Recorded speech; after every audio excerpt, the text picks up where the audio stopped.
was just standing behind you. My pin was 57728. Good afternoon, Your Honor. Ray Blake appearing on behalf of Aaron Maury. Good afternoon, Your Honor. Keith Bretzer, appearing on behalf of Mr. Cyberling, P7985. Thank you. All right. Is she ready to do it? She is. She's Okay. writing them up right now.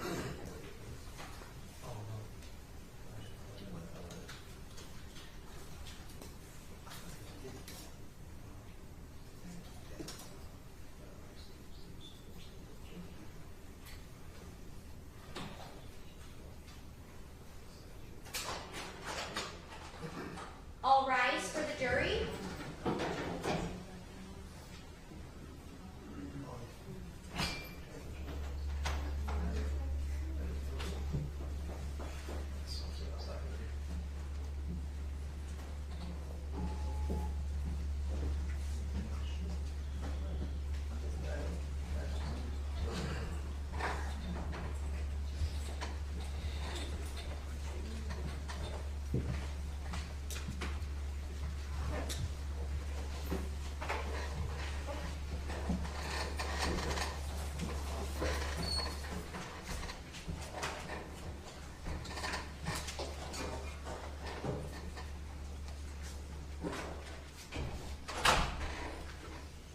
You may be seated.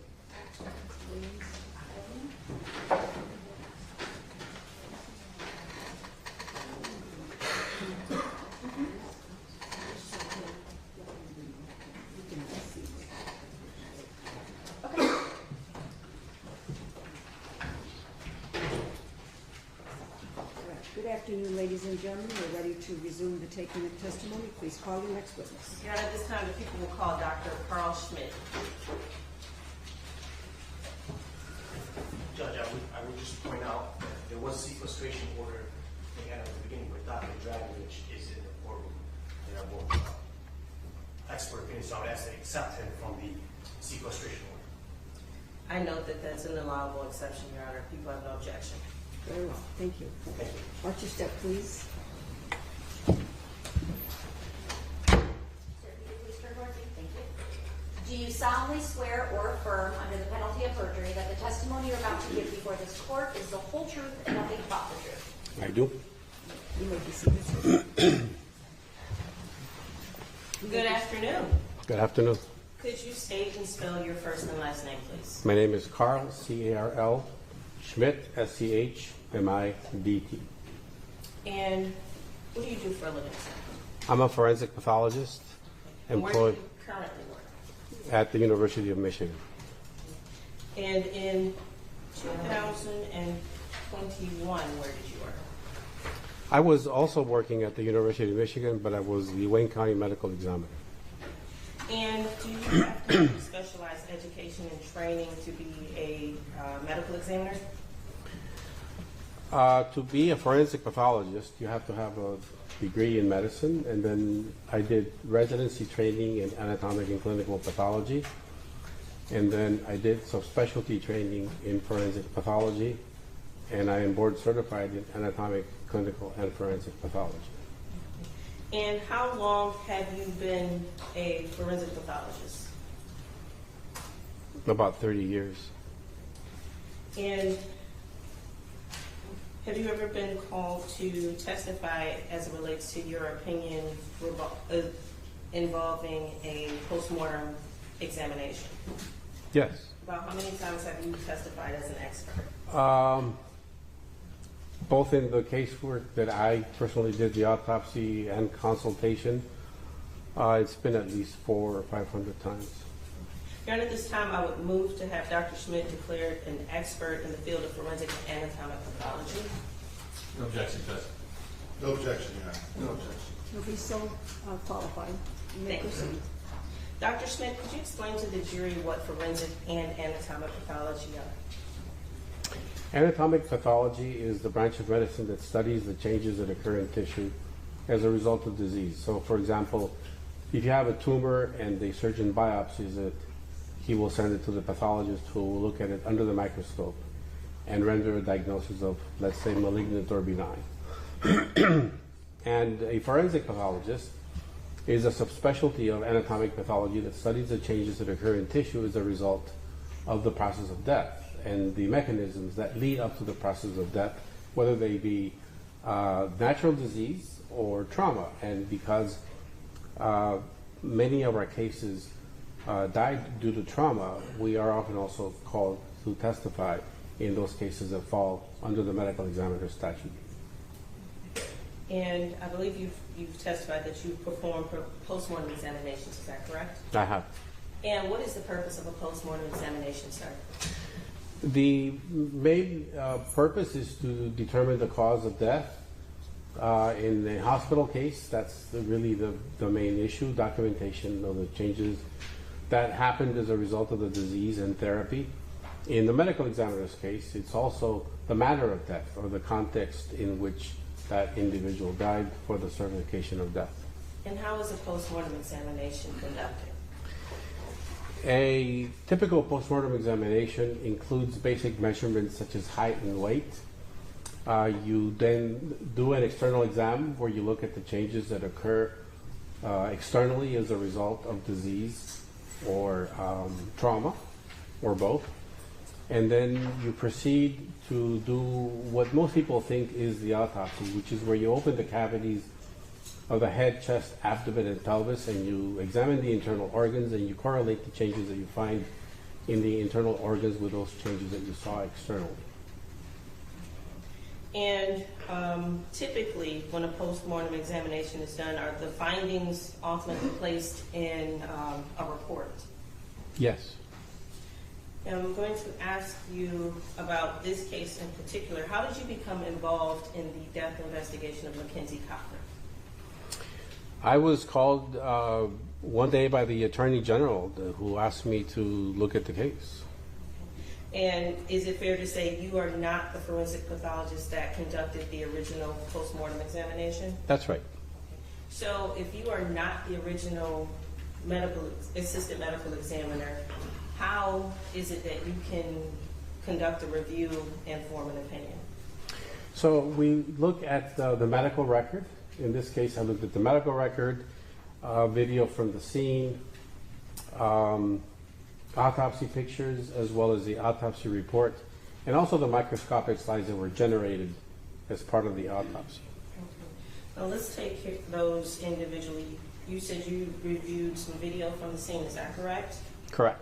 And how would that assist you in rendering an opinion as to cause and manner of death?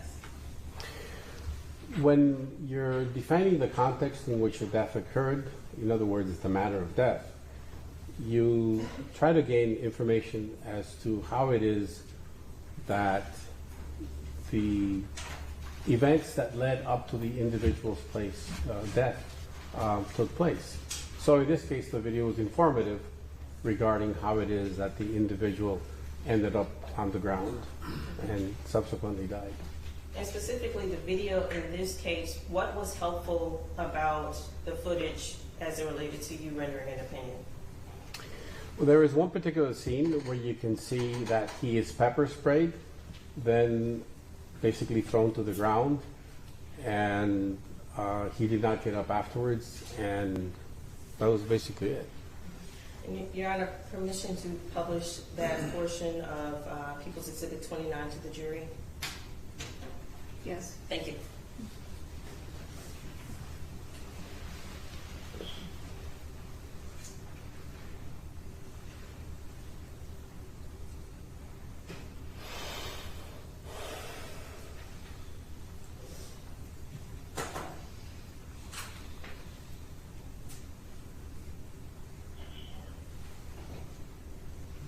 And for purposes of the record, Exhibit 29 is currently displayed at the time stamp of 18 minutes and 54 seconds on that file. Dr. Smith, is this the camera angle that you were referring to that was important to your considerations for cause and manner of death? Yes. And I will play until you tell me to stop, sir.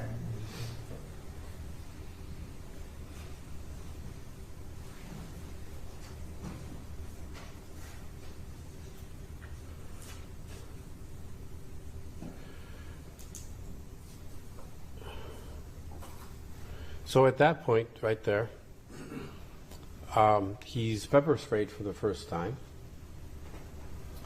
And it doesn't look like he was actually going to do anything to the security guard. Object, calls for speculation, Judge. It does. We'll strike that. The video will speaks for itself, and the jury can decide what it shows and what it doesn't show. Understood. Could you explain why that part was important to your ultimate opinion? It all goes to the determination of the manner of death.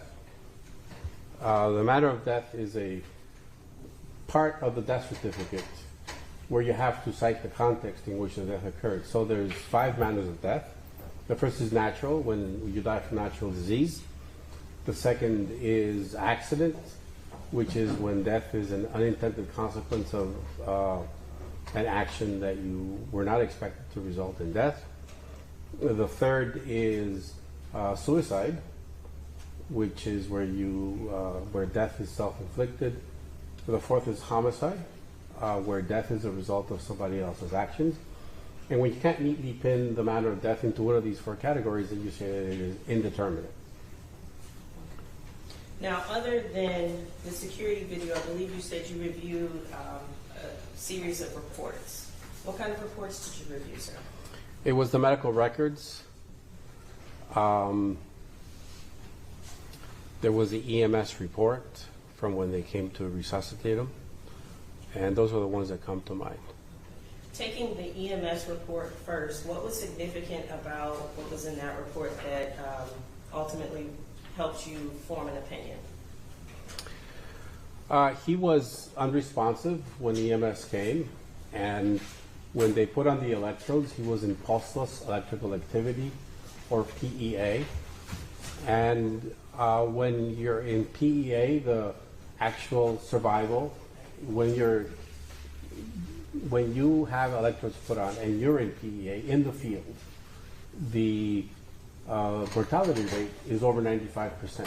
So he was essentially dead by the time that the paramedics came. He had a measurable electrical activity, but the ability to recover the person from PEA is very low. And you said you reviewed some additional medical records. Right. And what was significant about those that helped you form an opinion? He was in the emergency room. The main issue with those medical records was that the emergency room physician replaced the endotracheal tube. But it wasn't clear to me from the EMS records that it needed replacing. Basically, that's all I have to go by. Could you tell from the EMS records to the hospital records whether or not Mackenzie Cochran's status of PEA had changed? No, but he was manually ventilated, but his electrical activity in the heart didn't change. And ultimately, did you review the post-mortem examination report? I did. Okay. And understanding that you were not the author of that report, do you recall who the author was? Cheryl Lowe. And do you recall the Oakland County Medical Examiner number for that report? No. Would that have been something you would have placed in your own memo? Yes. And when seeing that, refresh your memory? Yes. Permission to approach, Your Honor? Yes, you may.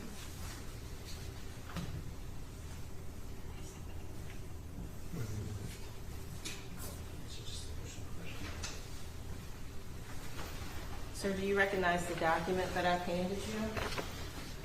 Yes. And what is that? This is the report that I wrote from my review on this case. Okay. Please take a look at that and let me know if that refreshes your memory as to the Oakland County Medical Examiner's number for their report. It's case 542 for the year 2014. And what was significant about your review? Well, was it just the report itself that you reviewed, or did you review anything in conjunction with the Oakland County Medical Examiner report? The slides. And what are the slides? Could you just So describe when you those? do an autopsy, sometimes you will take microscopic slides. And what that means is that you take a slice of tissue and you put it in a small plastic cassette about the size of a matchbox. And then that gets processed. And at the end of that processing, a wax block remains with the tissue embedded in it. And then you can make slices, very thin slices, of that tissue embedded in wax and mount it on a glass slide and look at it under the microscope.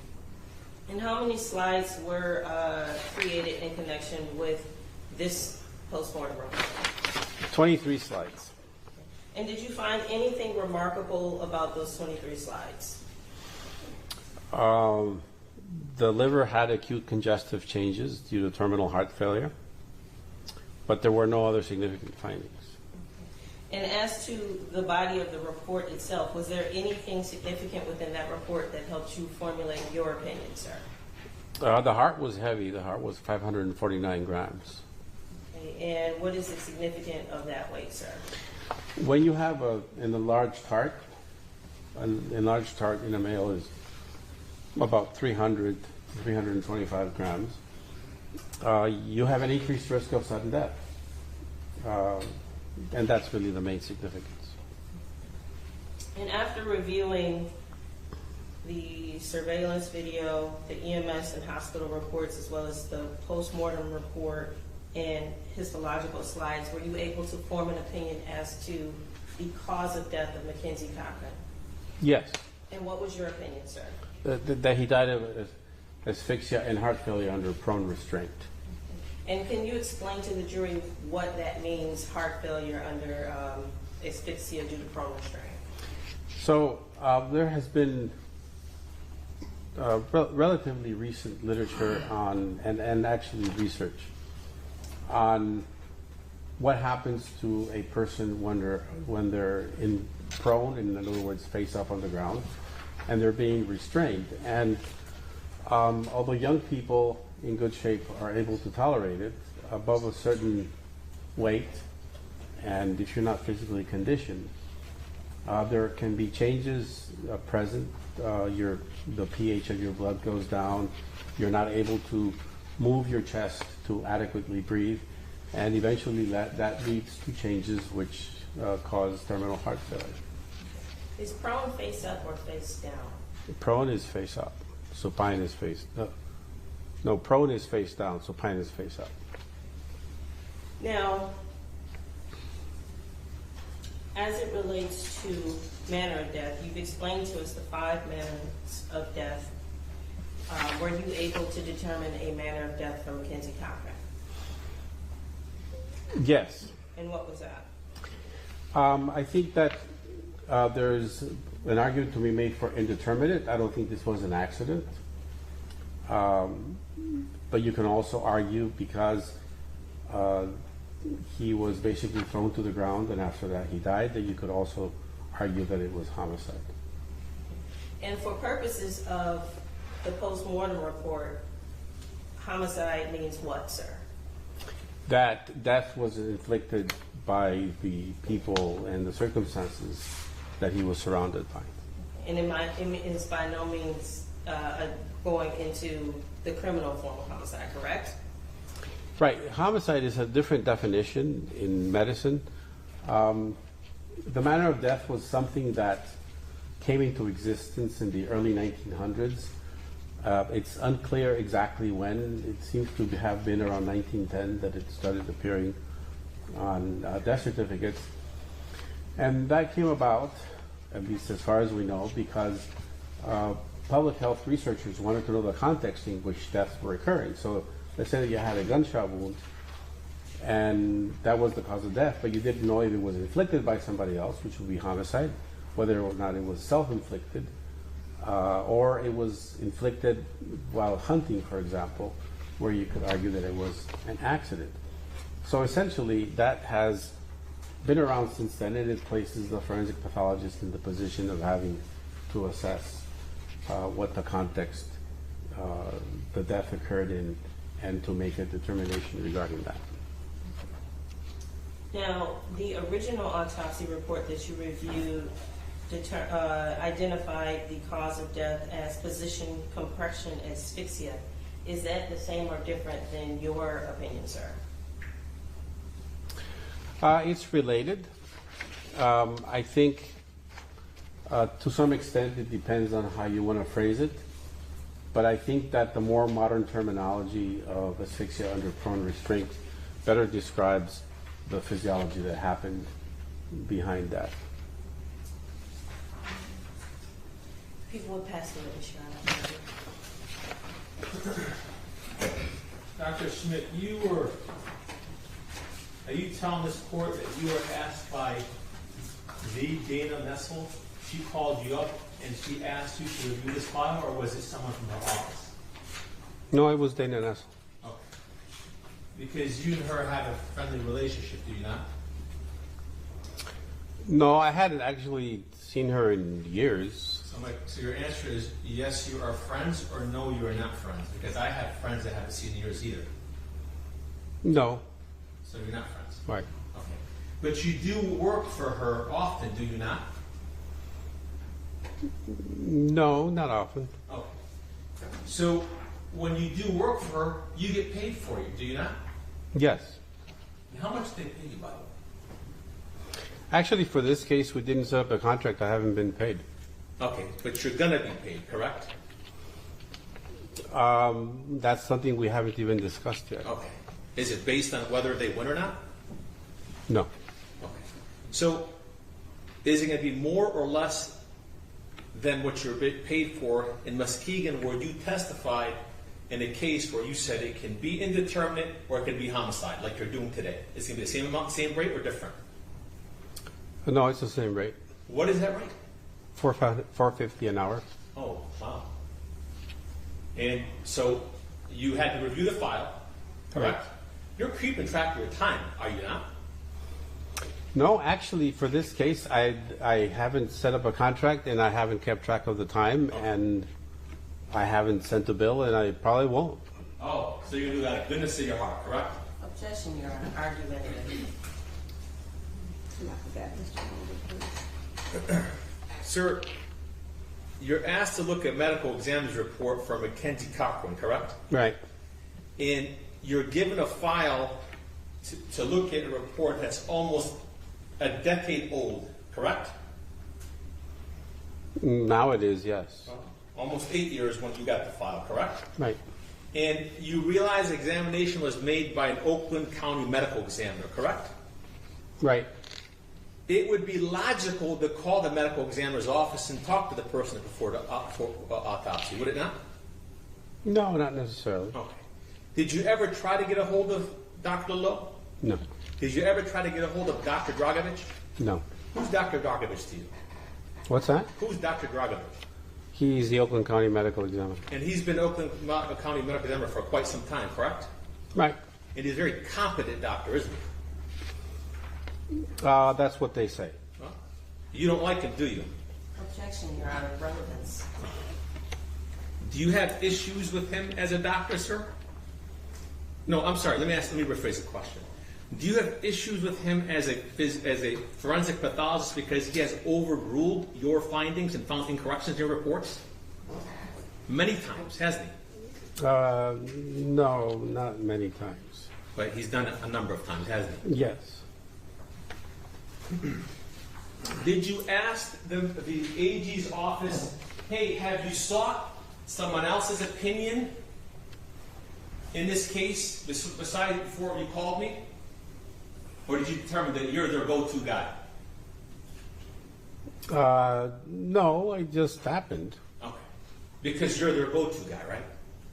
No, I know they've called other people for cases. I don't know why in this particular case I was called. And when those other people reject their case, they come to you, correct? Objection calls for No, speculation if he knows. and not relevance. If he knows. If he knows. I don't. Okay.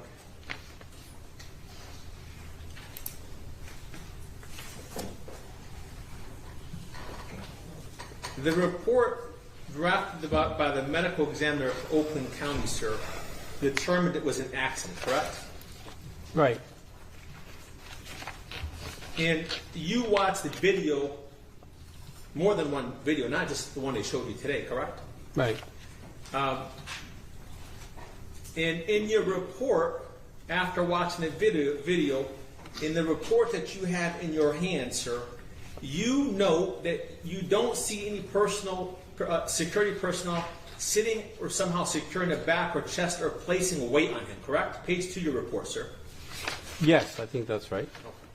But you know he's struggling for quite some time with the public safety officers, correct? I think he's struggling to get up. Okay. Which means he's struggling with someone that's trying to prevent him from getting up, correct? Right. And were you told that the individual, the decedent, had made threats to kill someone? And that's why they're trying to restrain him? No. Sir, you testified in direct examination that he was on pepper sprayed once. Are you sure of that, sir? No, that was the first instance. I think he was pepper sprayed twice. Okay. Sir, had he left the mall if he was requested to leave, he'd be alive today, wouldn't he? I think so. If he had been peaceful with the sergeant, he'd be alive today, correct? Yes, probably. And had he not resisted, he'd be alive today, correct? Right. Had he not struggled with one officer, he'd be alive today, correct? Yes. How about 2 officers?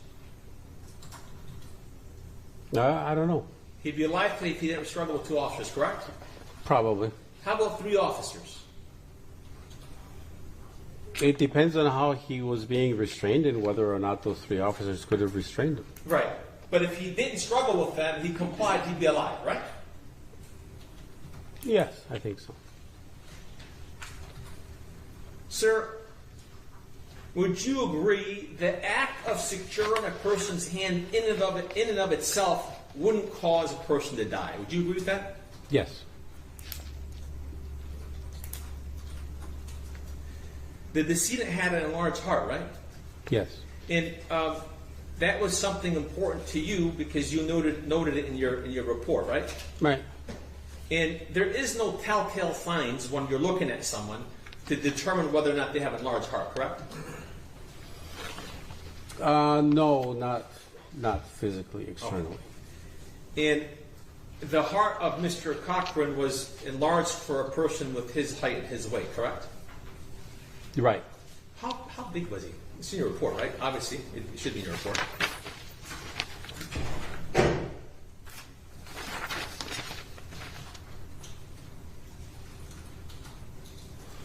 No, I did not put it in the report, but it's in the autopsy report. Wait.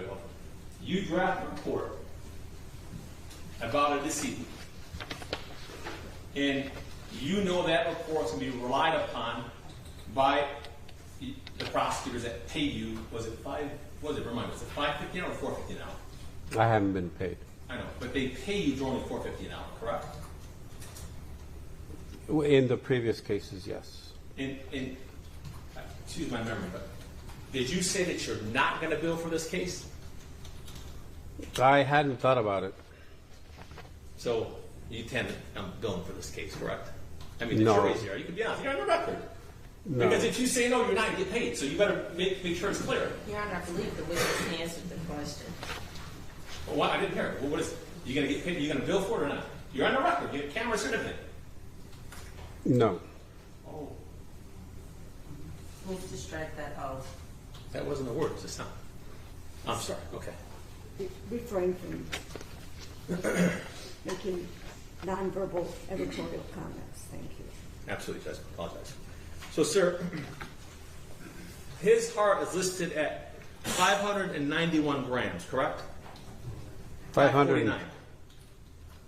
Right? 1.5 times larger than the average heart, correct? Right. And we don't know from your report the size of Mr. Cochran, correct? No, it's in the autopsy report. But I'm talking about your report. No. So, being that, with that being said, the autopsy report is more detailed than your report, correct? Yes. And one can rely on that report more than your report, right? No, they're different.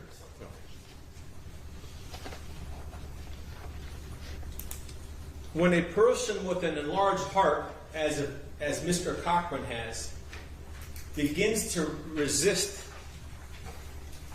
like he did, he's increasing the risk of his own death. Would that be fair to say? Yes. When he's resisting, sir, he's also impairing his oxygen intake, correct? That's right. Unlike someone that would have been calm and compliant, correct? Right. And when he's yelling and screaming, that's having an adverse effect on his cardiac output, correct? Yes. And his oxygen intake, correct? Yes. And he is hindering his ability to ventilate, correct? Yeah, actually being prone is probably the more significant factor in the ability to ventilate. But he himself, by screaming and yelling and fighting, he's also exerting more energy, and the ability to ventilate can be affected as well, right? No, actually the screaming is actually a sign that you're still ventilating. It's when you stop screaming that you know that you're no longer ventilating, because it takes the ability to ventilate to scream. Okay, so basically if he's talking, he can breathe. Right. Okay. Sir, is it enlarged heart, what's the medical term for that? Cardiomegaly. Okay. Cardiomegaly. That's a form of heart disease, right? No, it just means an enlarged heart. Okay. Does marijuana have an effect on that heart, sir? No. You looked at the labs, correct? Right. And what did the lab show? I don't remember. Look at your report. It should be in the report, right? No, if the labs were insignificant, I would not have put them in the report. Well, would you put in your report that the labs were insignificant? No, if the labs are not relevant, I will not put them in the report. But you know someone else is relying on your report, yes? Right. Okay, so if someone's not relying on it, they don't know how Dr. Schmidt thinks. Do you think it's important to put down the labs are insignificant in your report? If they're not relevant, sometimes I don't put them in the report. That wasn't my question. If someone else is reading the report, they don't know the Dr. Schmidt that we know, that works for free, they may not know that. Right? So the question is? Someone else reading the report may not know that it's not significant, but it's not noted in there, correct? I don't know. I just don't always put data that is irrelevant in my reports. Sir, you referenced the issue of PEA, correct? Right. Sir, you know that PEA, what they can do in the EMS or EMT, they can give epinephrine to help with that, correct? Right. And do you know whether or not epinephrine was administered? I don't offhand. Probably it was. Oh. Would that be in the report as well? No, not necessarily. And if epinephrine can be administered in what way, sir? Well, there's several ways. You can do it intravenously. They can sometimes do it via the endotracheal tube, or they can do it intracardiac. Yeah. So basically, they can actually go through a vein or through the tube, right? Right. Do you know if it was given through the tube? No. But if the tube was placed incorrectly, that wouldn't help, would it? Probably not. And you make a notation about this tube potentially not being placed correctly, correct? In your report. Right. And would cause inadequate ventilation, correct? Right. Sir, would pepper spray be a factor in terms of a person's ability to breathe? Yes, it can cause edema or swelling of the airways in people, especially people who are allergic to pepper spray. Oh. And do you know if that was an issue in this case, sir? I doubt it because the autopsy report does not mention any changes in the airway. Okay. Did you note that in your report? No. So are you going off memory right now? Yes. And how many cases have you testified in since you made that report in your hand in 2021? 40, 50? Probably more than that, right? Because you're a paid expert, right? No, actually, 90% of them have been cases in Wayne County. Okay. That was half my question. How about the other half? You're a paid expert, right? Right. Hired gun? Objection, Your Honor. Okay. You saw no signs of trauma, correct? Right.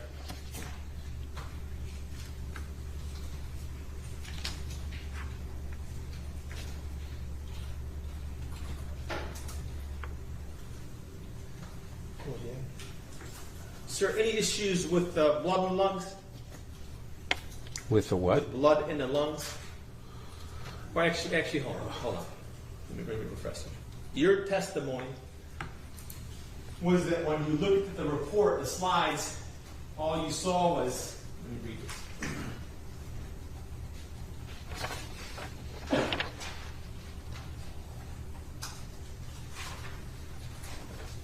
The issue with the liver, nothing else of significance, correct? Right. So seeing blood in the lungs would be significant, correct? No, there is normally blood in the lungs. Okay. Hemorrhaging in the lungs would be That, significant, correct? it depends. A lot of hemorrhage that you see in sections are actually artifact, but I don't remember that there were any gross changes in the lungs. That's really where you assess hemorrhage. Okay. But you noted that there was nothing issue other than this liver issue, correct? Correct. All right. Sir, in your report and your testimony, would it be fair to say, sir, that you kind of go back and forth in terms of the manner of death? Right.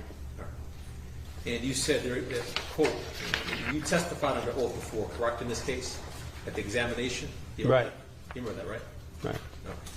And in your report, sir, you went back and forth, and you said there's an argument to be made for a homicide, correct? Yes. And then you also said there's an argument to be made where it's not homicide, correct? Right. And you don't have a conclusive opinion, is that right? No, that's why I said that indeterminate Okay. was probably the best manner of death. And indeterminate is a reasonable opinion, correct? Yes. Based on your medical certainty, correct? Right. And it's reasonable that it's not homicide, correct? Yeah, that's And right. that's also a reasonable opinion based on doubt, correct? Right. Nothing further.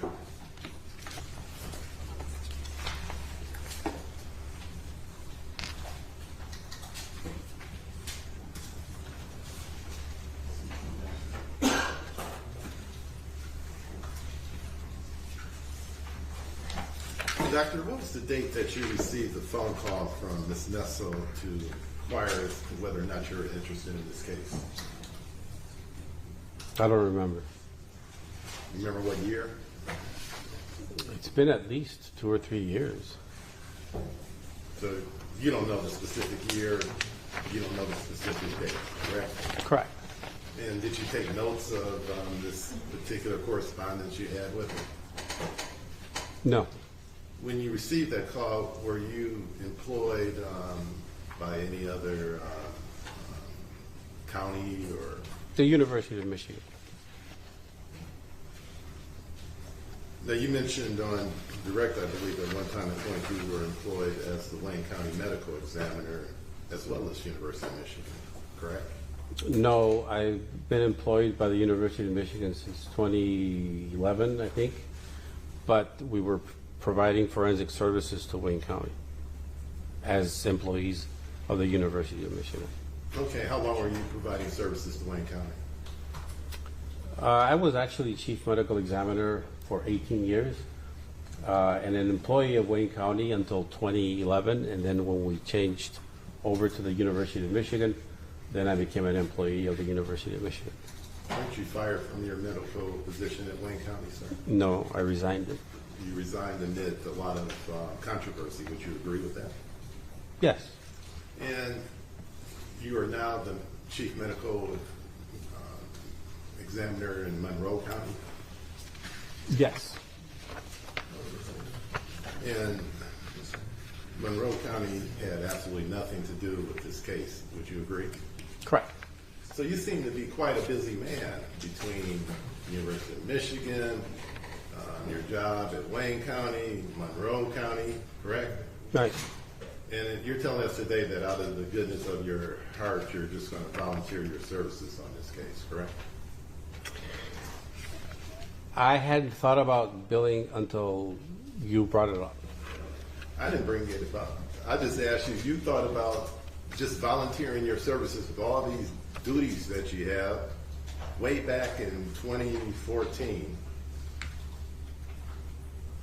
to take on this job, right? I don't think he was asked in 2014. Okay, I'm sorry. Well, he doesn't remember. You don't remember when Ms. Nessel called you. So, I think it was in the middle of the pandemic. in any event, when you take on this job, you get a file and you get an autopsy, you get police reports, correct? Right. Who were you working with at that time and point? Were you doing this all on your own, or did you have someone from the Attorney General's office assisting you? The Attorney General sent me the files and the slides. Okay, but was anyone assisting you in this? No. You were doing it all by yourself?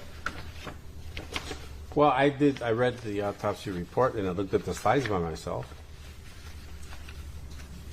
You prepared a letter regarding your opinion of this case, and it's dated August 29th, 2021. Would you agree with that? Yes. And in that report, you indicated all the materials that you reviewed for this case, correct? Right. And that letter was directed to a Mr. Aronde Patterson, Yes. an Attorney General in Detroit. Yes. And in that account, or in that letter, you indicated that you looked at security camera videos. Yes. And I would assume that you're referring to People's Exhibit number 29, correct? Correct. And you testified on direct, so that I'm crystal clear that you ruled an important cause of death was the individual being pepper sprayed and thrown to the ground in that particular situation, right? No. That was a circumstance that led to him being in prone restraint. And it was actually the prone restraint. Okay, so it wasn't that the to his pepper death. spray and being thrown to the ground. No. And how long was the individual in a prone restraint, if you know? I think he was unresponsive in about 7 minutes. And that's when you say unresponsive, that's when he went into the PEA? Yeah, I think so. So the PEA could have come from suddenly being put on the ground, screaming, kicking, enlarged heart. Yeah, eventually what all that leads to is the inability of the blood to deliver oxygen to the heart, so the heart goes into pulseless electrical activity. Now, your report also indicates that you looked at videos that included media accounts and reporting from the incident. Remember that? Yes. So you were provided what kind of media accounts and from who? It was like TV newscasts. I know, but who provided that to you, and The Attorney General. specifically, are we talking CNN? We're talking local news? It was local news. You also put in your report that you had cell phone documentation of Mr. Cochran while being subdued. It says, and cell phone documentation Oh, yeah, of videos. Mr. Cochran while being subdued. Right. Cell phone videos. Okay, not from Mr. Cochran, though. No. Now, you were asked by Brother Counsel about signs of trauma on the body. This was an individual that was roughly, what, 7 or 6 feet tall, 203 pounds. How about? And was there any abrasions or bruises on this individual? I think he had a couple of abrasions like on the knees, but they were really superficial. Sir, in the report, and you did look at the autopsy, right? Yes. That was performed, because you didn't perform an autopsy in 2021 or 2014. No. You would disagree that the only signs of trauma were 2 minor cuts or abrasion on the individual's fingers, Yes, something like that. knuckles, and other than that, there are no signs of trauma on the head, No. the body, period. Right. Right. So there's not even any trauma around the wrist where the handcuffs were supposedly placed. Would you agree with that? Yes. And if 5 individuals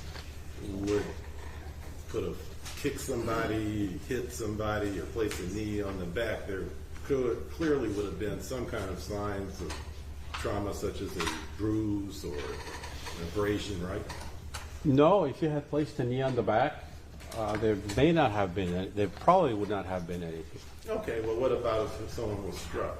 Yes, if you were struck, it is much more likely to leave an abrasion or a bruise. Okay, and someone was grabbed by the neck. No, not necessarily. It depends on how you were grabbed. What if someone placed forcefully their hands on the person's shoulder in order to keep them in the prone position? No, that may not leave, especially if you have clothing in between the fingers and the skin, that may also not leave. But chances are it would you agree?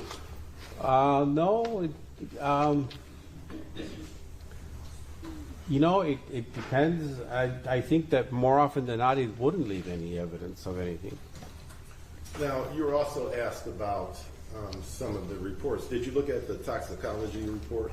Yes. And in that report, did it not include the fact that Mr. Cochran had marijuana in his system? Yes.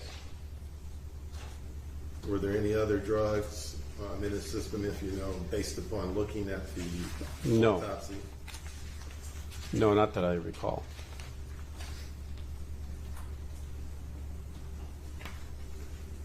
When you watch this video,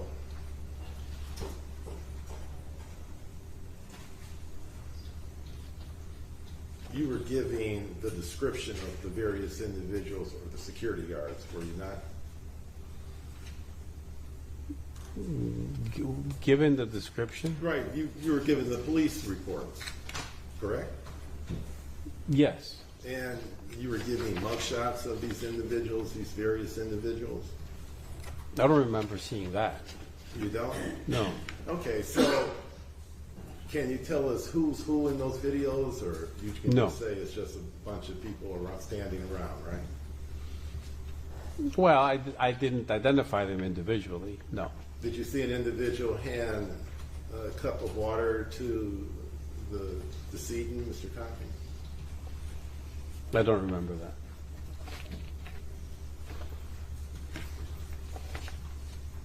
Did you take any notes upon your observations and your findings while you were preparing to come to trial in this case? No. So you just put together a report, and that's memory that you're using today, your memory and the report, correct? And I looked briefly at the autopsy report. You And, looked briefly at it.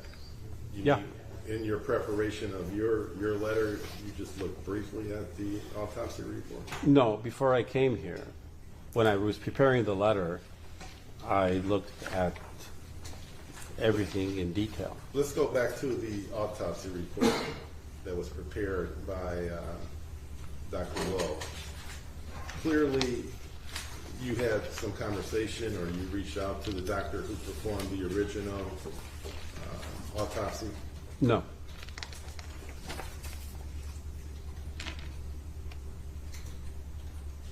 So basically, you're just handed an 8-page report. You read it over, and you were instructed what, to find something inconsistent about it? No, they just asked me to review it along with the slides. Okay, and so In your review of the slides, you said the individual had a enlarged heart, correct? Right. And that could have been the cause of death, correct? I think it contributed to it, yes.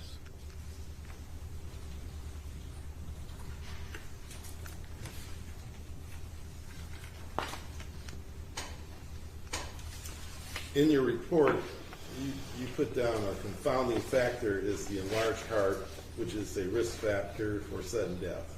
Right.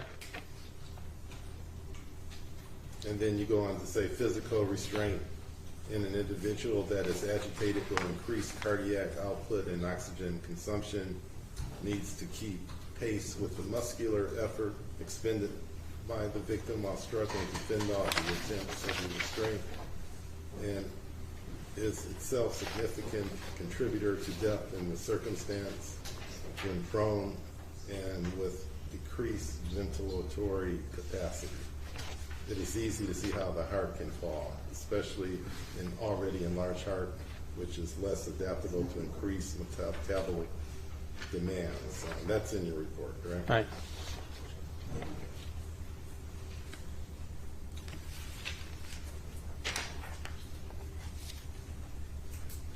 Now, in reviewing Dr. Lowe's findings in which she conducted the autopsy, the physical, as you described it, cutting the body, Right. gathering the reports, you didn't have anything to do with the body, but you were going off of Dr. Lowe's report, correct? Right. And when you make your report, you really don't give a definitive opinion one way or another. It seems like you're on the fence. On one side, you're saying it could have been a homicide, and then on the other side, it's inconclusive or indeterminate, right? Yeah, but it was not an accident. But you can't say that this was a homicide, in your opinion. Right. So why are we here? Objection, Your Honor.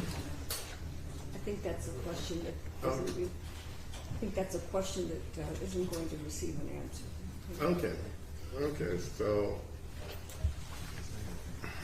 you also put in the fact that there was an inadequate placement of some kind of medical device while the decedent was en route to the hospital that could have caused death as well.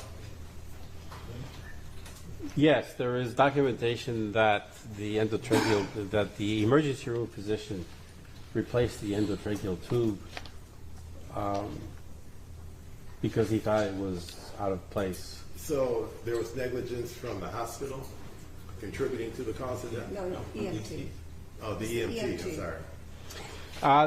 That's unclear because if you look at the EMT records, he was well ventilated during that time. But you put in your report that that could have been the cause or contributed to the cause of death. If that was actually the case, yes.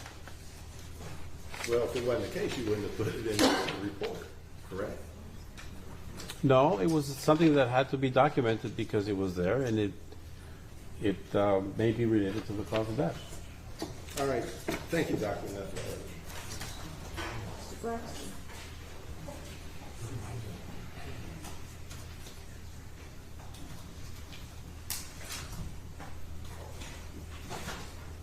Good afternoon. Good afternoon. To be clear, you're not trained in the law or any kind of legal theories or anything, correct? No.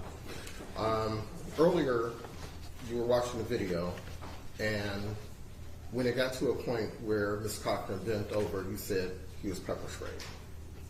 Yes, that's what it looks Okay, like. but you've also stated that that he was pepper sprayed twice. Was there pepper spray after that? I think it was after that, yes. After that. So in the video, it showed Mr. Cochran walking towards one of the officers, and then he backed away. Right. Okay. You also saw that the officer put up his arm when he had walked towards him. Did you see that? Yes. Okay. Did he have the pepper spray in his arm at that time? I don't remember. You don't remember? Okay. They're not believe we previously established that the video speaks for itself. No, I'm just, Well, he's just trying to elicit the order of which the two pepper sprays were. correct. That's all. I believe that's what you're trying to do. Correct.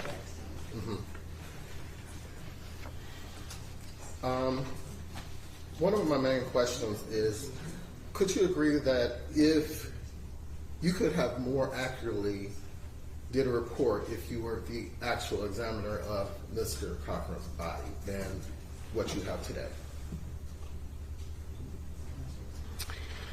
I'm going to answer no, because the autopsy is a medical record.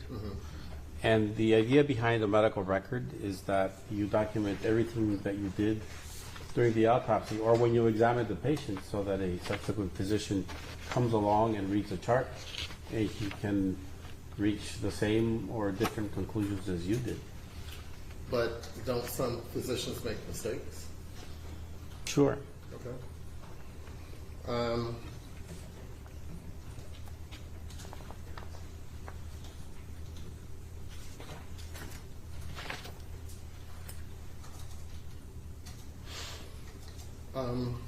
In your report, you also said, but it's been covered, that the video, as far as I can tell, do not show the security personnel sitting on, show how somehow securing the back and the chest or placing weight on him, meaning Mr. Cochran. Right. Okay.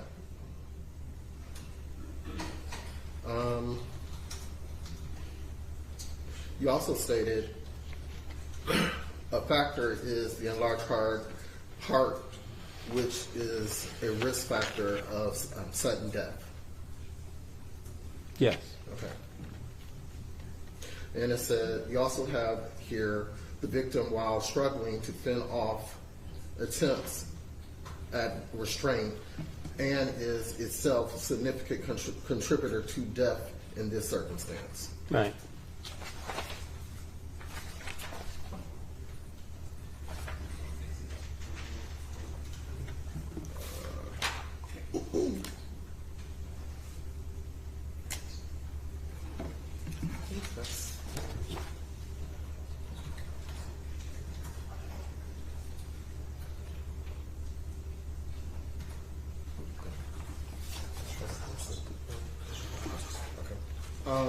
Your Honor, at this time, I would like to move to admit his report.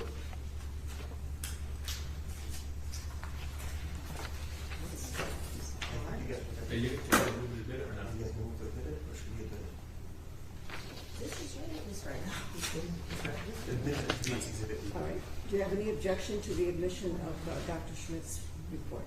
No. You admit it. Defense Exhibit B. B? Yeah.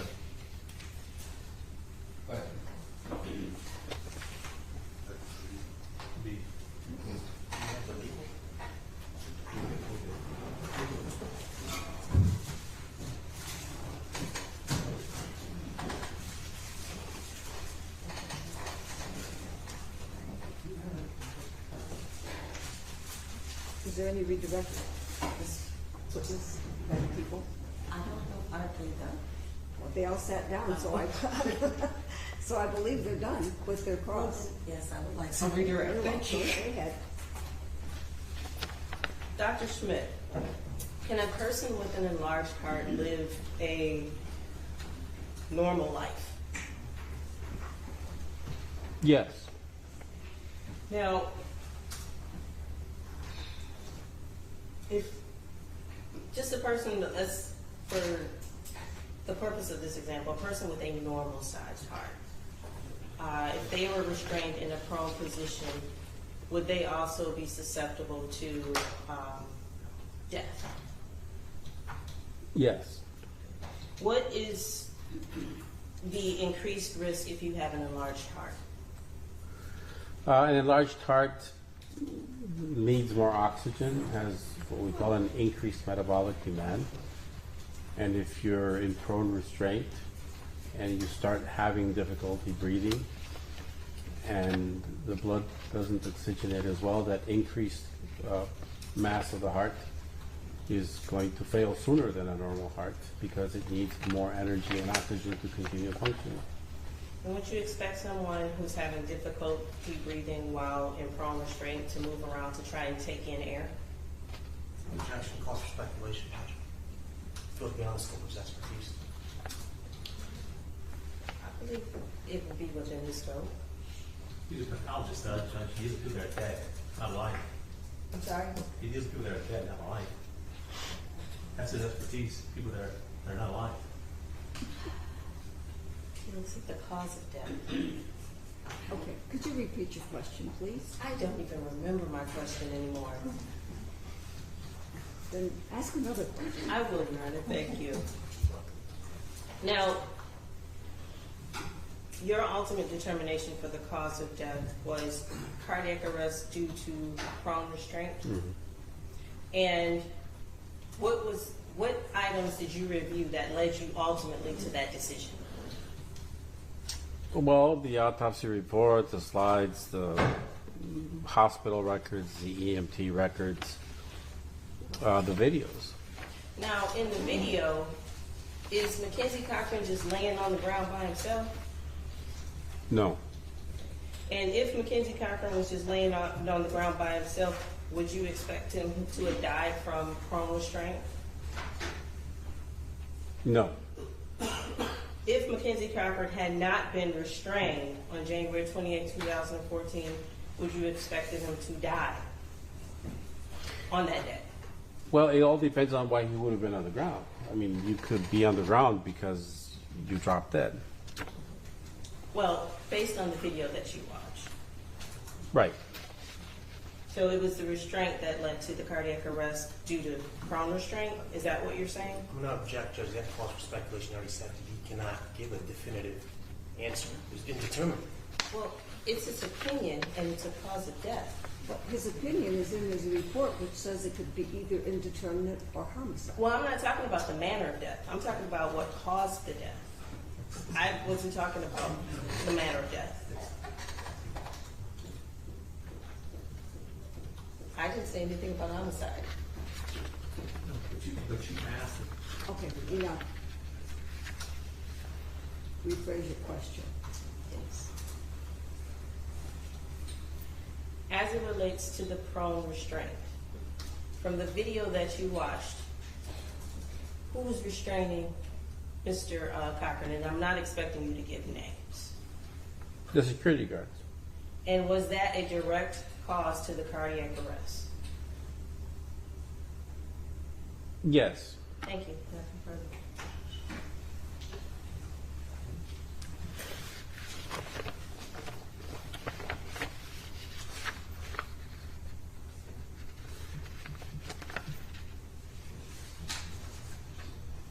Do we have some more, Judge? Sure.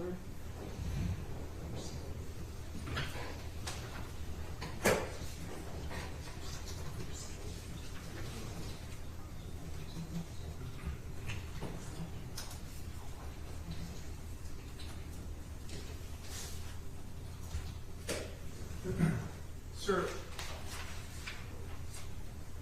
then why does the report say conclusively this is a homicide? I don't think it says that. Thank you. Nothing further. Nothing further. Thank you, Doctor. You may step down. Please watch your step.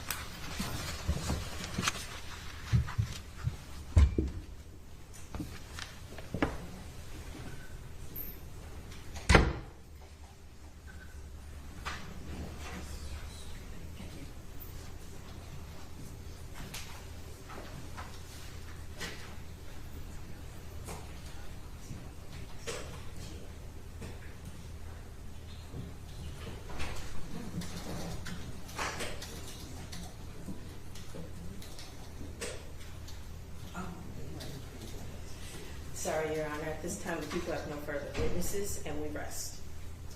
Thank you. Your question? Well, we'd like to take up a matter outside the presence of the jury. Yes, I understand. So, you don't have to approach. take jury out. All rise for the jury.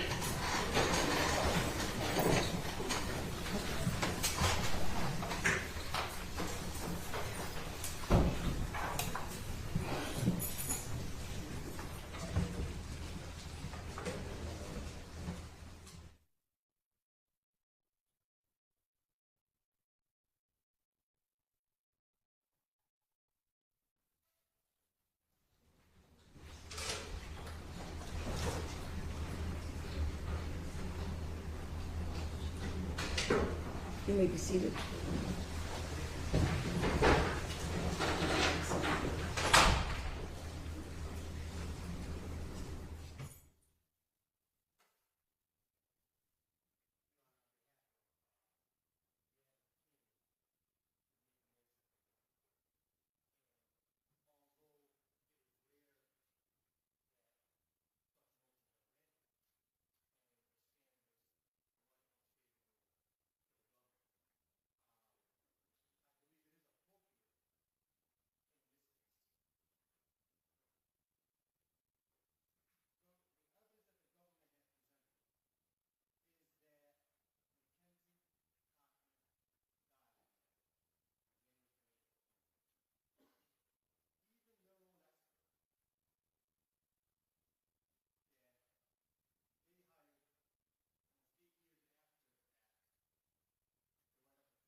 Your Honor, I'm going to ask the same thing.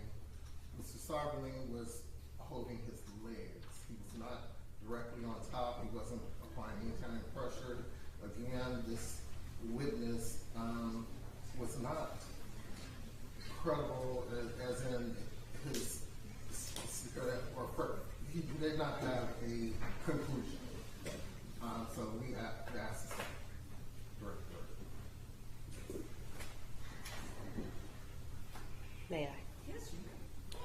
Your Honor, while defense counsel's motions focus mainly on the testimony of the last witness, it is the totality of the testimony, which nobody seems to want to talk about all the civilians who heard Mackenzie Cochran saying repeatedly he could not breathe until he couldn't talk anymore, at which point he's just crying and wailing until he became ultimately unresponsive.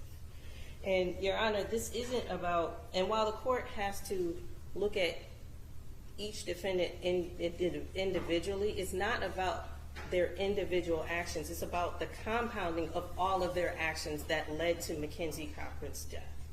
And as it relates to Gavin King, the video shows him grabbing Mackenzie Cochran's left arm. Now, we know that Mackenzie Cochran, because of Dr. Smith's testimony, died from cardiac arrest due to prone restraint, which means while he's laying face down, he cannot take in air, and eventually his heart gave out.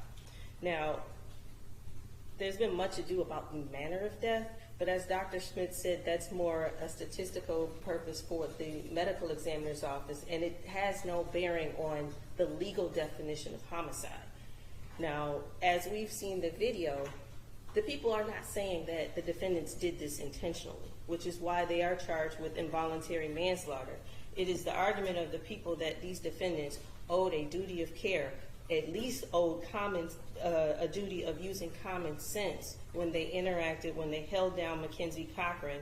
And because of that failure to use due care, their acts were grossly negligent, and it led to the defendant's death. And in the light most favorable to the people, the video, the testimony of the witnesses, even the testimony of Dr. Smith shows that they are the direct cause of Mackenzie Cochran's death, and this case should move forward to the jury.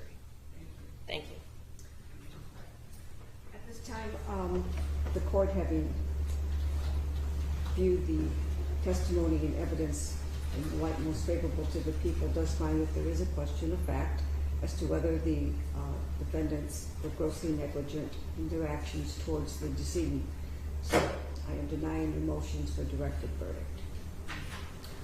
And we'll take a brief recess for everyone and be back in about 10 minutes. Thank you. Thank you. All rise. 2023-284857, Kathleen. Good afternoon again, Robin Levy on behalf of the people. And good afternoon, LaDonna Logan on behalf of the people. Good afternoon, Jamil Khuja, appearing on behalf of Gavin. Good afternoon, Great Elder, on behalf of Gavin King as well. Good afternoon, Your Honor. Right Blake appearing on behalf of Aaron Murray. Good afternoon, Your Honor. Keith Braxton appearing on behalf of Mr. Simon. My clerk is lining the jury up and will be in momentarily.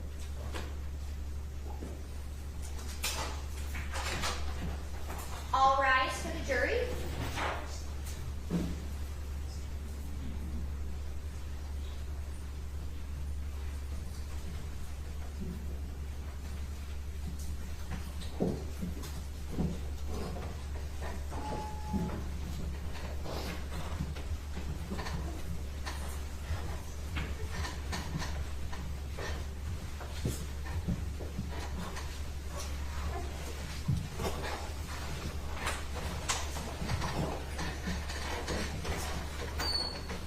You may be seated. Call your first witness, please. Dr. Lucia Dragovich.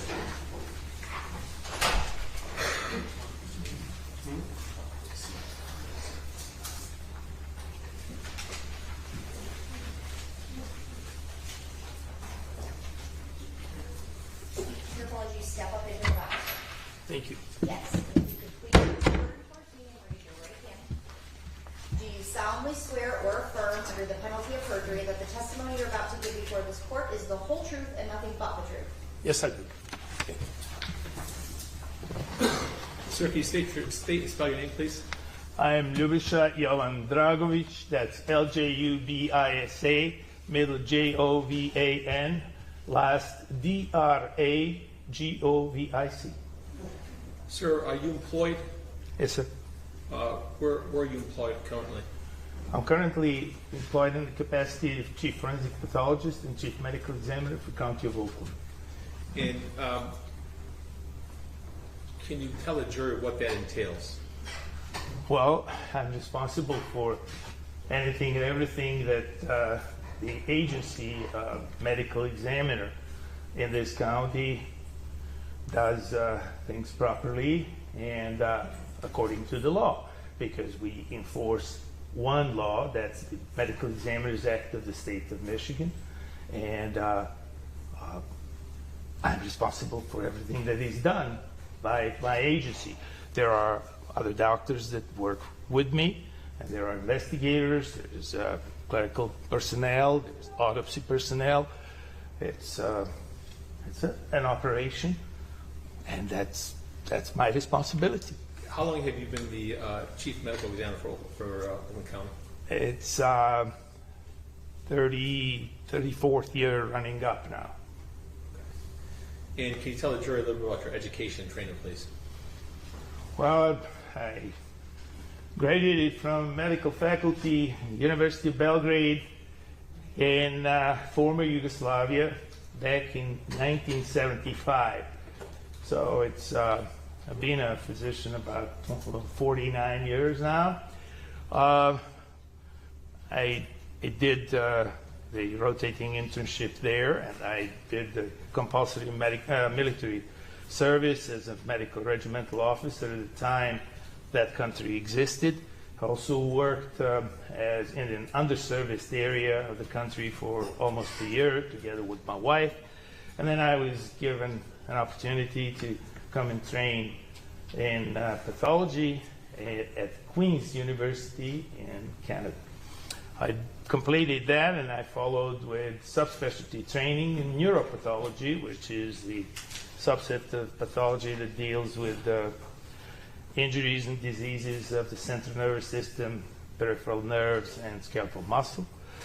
And I continued my senior fellowship here at the University of Toronto, and then I was forced to move to this country because my wife was recruited by a major hospital system here, and we had no choice. We came with our children, moved in 1985, and there I worked as a research consultant at the Division of Biological Psychiatry within the Department of Psychiatry at Wayne State University. Somehow I was recognized as a suitable recipient of a Russell S. Fisher Fellowship Award. Russell S. Fisher was a noted North American forensic pathologist, and that took me from Detroit to Baltimore, and I served there at the office of the Chief Medical Examiner for the state of Maryland. And then at the point in time when I was making a decision to establish myself there by accepting the offer that I had, a good man, now deceased, Dr. Werner Spitz, showed up one night at the office and asked me to come and join him to work in Detroit. And that's how I ended up working in Detroit, Wayne County, for about 3.5 years. I served there as an acting chief medical examiner for, I think, 4 months. And then I had an offer that I couldn't turn down, and this offer came from Oakland County government, and that was at the beginning of 1991. And here I am, 33.5 years later, still humming. So it's that simple. Have you been qualified by the court to give an expert opinion for forensic pathology in the past? Yes, sir. And how many times would you say you testified in court as an expert? Well, a couple of weeks ago, then I took off for a quick vacation, but that was the last time I was in court, actually, down in Wayne County. How many times do you think you testified as an expert as a whole? I don't keep the track of that, maybe hundreds and hundreds of times. Okay. Because it spans for over 38 years now of active practice of forensic pathology. So, and you've testified in many different courthouses, many different jurisdictions. Would that be fair to say? Coast to coast and abroad, and provided evaluations to issues from abroad. Yeah. And do you teach as well? I do. Okay. And how many autopsies do you think you performed over the years? One this morning. That's it. Today I had only one autopsy, thousands of autopsies. I mean, that's. In many of them involve the manner of death. Well, each medical legal investigation of death is by law, by the state medical examiner's act, obliged to provide the cause of death and the manner of death, and then to interpret the findings along those lines to substantiate those claims, and also to reduce everything to paper.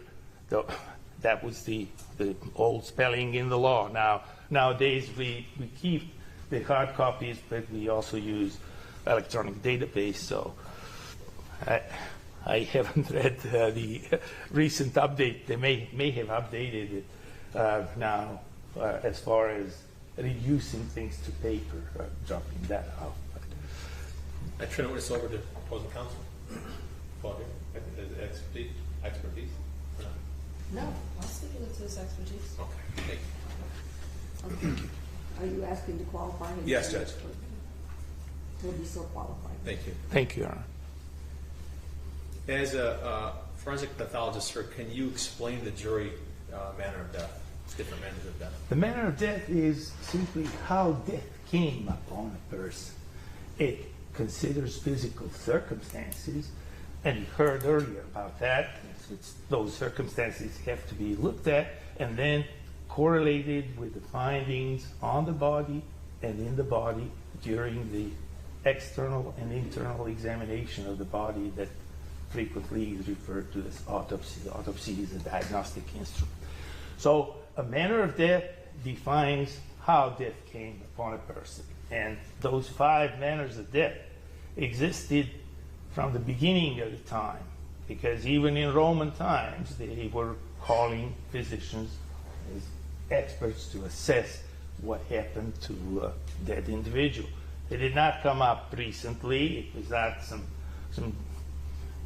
discovery of this century or the last century. And it is acceptable as a logical assessment all over the world, all over the planet. And so that's the purpose of an autopsy as well, correct? To determine. The autopsy is a diagnostic instrument. It's part of our tool to come to a conclusion about why someone died, and then to integrate those results with the information that we may have or may not have about the circumstances surrounding someone's death. And sir, were you involved in the case of Mackenzie Cochran? I was involved in a supervisory position. Of course, I'm involved in every case, each and every case that our office performs, because there is a quality assurance process that is standard operating procedure. So if one doctor performs an examination and carries out the medical legal investigation of death, other doctors look over to check out if everything is appropriately done. So it is kind of cross situation. Some people examine my work, I examine some other people's work. So I was familiar, of course, because there was a lot of discussion about this case back in 2014 when Mrs. Mackenzie Cochran died. And the case came to you, why? Why did it come to your office? Because it happened in the territory of Oakland County. It was in Northland Shopping Center at the time. I don't think that it's functional now, but that was the situation. That was the grounds where this incident took place. It was the autopsy performed by a Dr. Lowe? Yes, late Dr. Cheryl Lowe, who performed this autopsy, was one of my colleagues at the time. She subsequently, several years later, retired because of her back problems, and sadly enough, I just heard that she passed away about a year ago. And you indicated that you, as for quality control, you guys double check each other's work, and that's what you did in this case here? That's a standard operating procedure. That's the review of the documents issued, the review of microscopic slides, if they are available, obviously, if they're made, and in these cases with many questions, that's additional type of work that is done. We call them ancillary studies to kind of get into the inner structure of the tissues. The photographs are reviewed, any material in the file, videos, video surveillances were reviewed, and not only by us, by law enforcement too, that was in general available for this, and that's the process. A report was eventually generated, correct? Yes, Dr. Lowe issued the report, yes. Your Honor, may I approach the witness? Sir, hand me a defense or defense exhibit C. Can you tell me what this document is? This is the photostatic copy of the original report issued, the original report that I have in my file, because I am a custodian of records for the medical examiner's office. So it includes the general autopsy report by Dr. Law, and it has the diagram and also the toxicology report, the ancillary studies, the toxicology studies. I move for his admission. No objection. Submitted. Is that your exhibit C? Yes. Yes.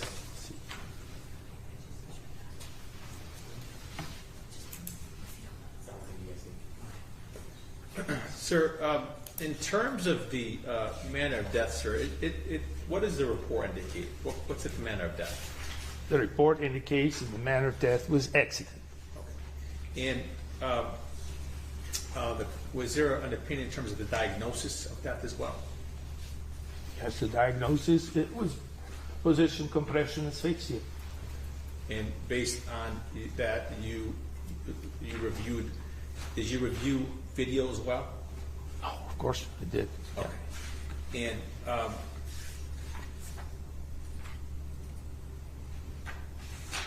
if the decedent had not resisted, do you think he'd still be alive today? I would hope so. Okay. And at some point, sir, you met with, did that case at that time, 2014, have a lot of attention to it? Yes, there was a lot of discussion, a lot of reviews with multidisciplinary reviews. Not only the case was not reviewed just by our office, but by the outside structures as well. When we say outside structures, who would that be?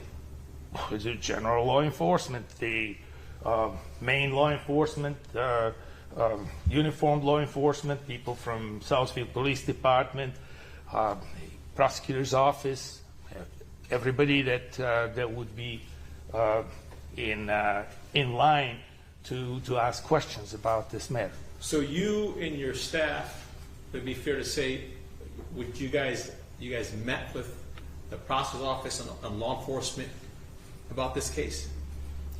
In multidisciplinary setting, in our auditorium, at least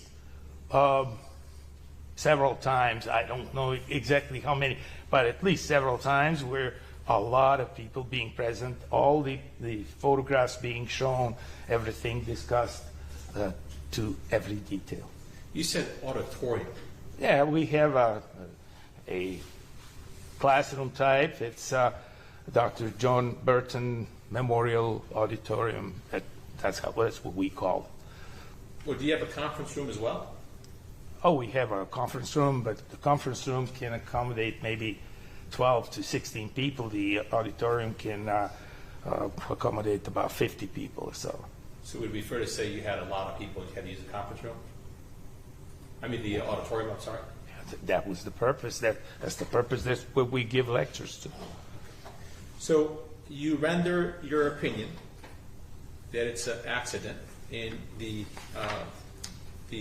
diagnosis as well, correct? Well, the office provided that. Dr. Lowe, who is handling the investigation, rendered the opinion. We checked it out, and we concurred with the opinion, and that was the discussion going on when it was presented to other people, other subsets of law enforcement. We are an independent structure within law enforcement. There are other people who may or may not have immediate interest or developed an interest to be there and discuss this. And at some point, sir, there is no prosecution. It's determined that this case should not be prosecuted, correct? Objection, Your Honor. Okay. Relevance. I'll rephrase it. Other than today, sir, were you ever called, or anybody from your staff called to testify in this case? Objection. No, Judge, it goes towards the credibility of his report. Whether or not he testified before, in regards to what he's testifying today, it goes toward the credibility of his testimony as well. Your Honor, I don't believe whether he testified to Dr. Lowe's report in a hearing outside of today or this matter goes to the credibility of his ability to testify to the report. That's circular logic. Judge, it goes to the accuracy of his report. It's not his report. Well, Judge, he said Judge, he testified that it was double checked, triple checked. It's the way his office works for quality assurance, Your Honor. So he is aware of this report. He signs off on this report. But that's not the question that was asked. The question was asked whether he's testified as it relates to his report before, and that's not relevant. Okay. What is the relevance All right, of Judge. that? You No, can okay. certainly, I'll rephrase the question. thank you. Sir, after you met with law enforcement, Yes. after that, did anybody else from law enforcement ever contact you about your report? Up until today or immediately after that in it?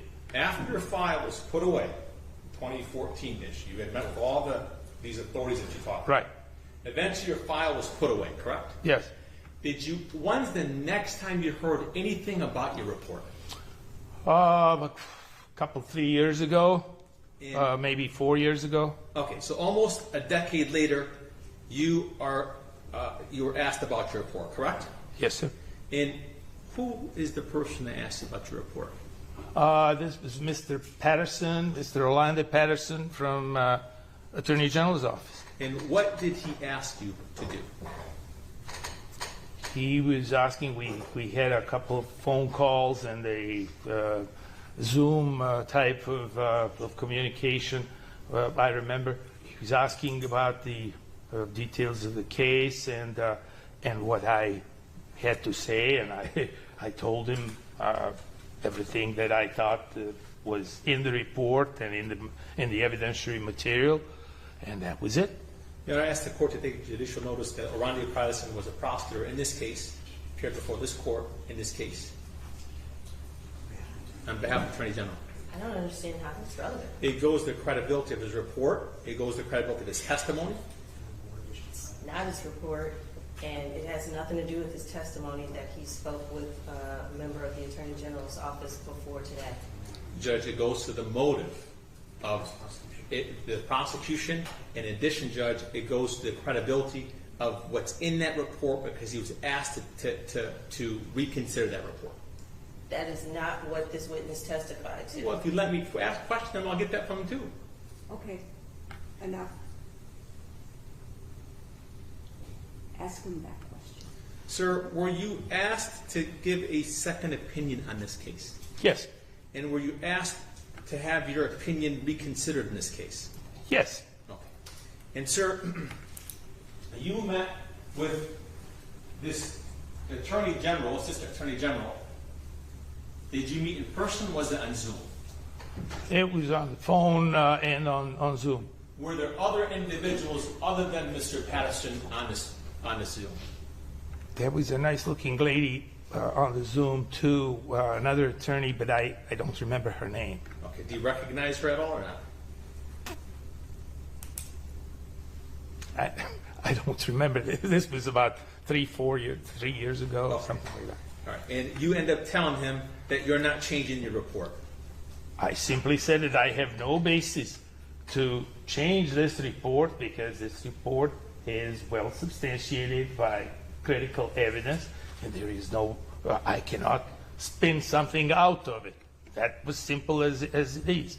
And that's always the situation when you're looking at evidence and stating things that you cannot change because they are there. The evidence is there. I cannot change the evidence. So basically, you indicated this is our findings, and they're not changing. Yeah, unless they can provide any new evidence that supports the suggestion to change the cause or manner of death. Speaking of spinning, you heard Dr. Schmidt's testimony, correct? Yes. Okay. And you read his drafted 3-page report, correct? Yes.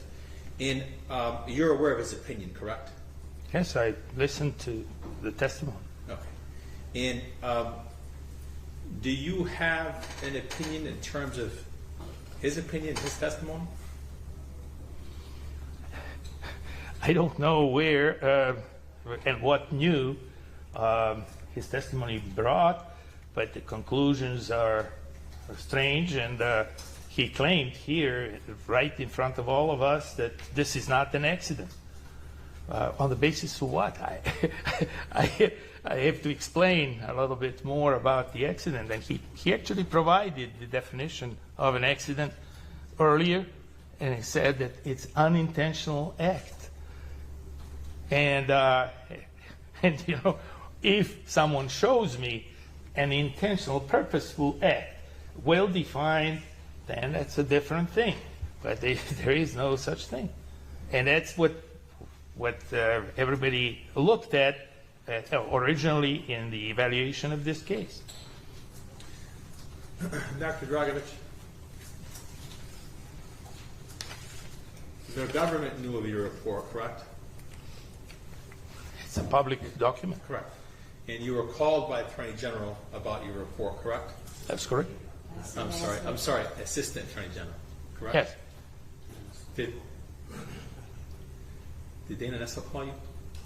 No, I don't remember talking to Dana Nessel in about, I'd say 20 or so years, maybe less, 15 years, but not when she got elected to become the Attorney General. I worked with her in Wayne County, and Yeah, I don't object to this narrative. I believe the question has been answered. Okay. Have you worked with Dana Nessel in the past?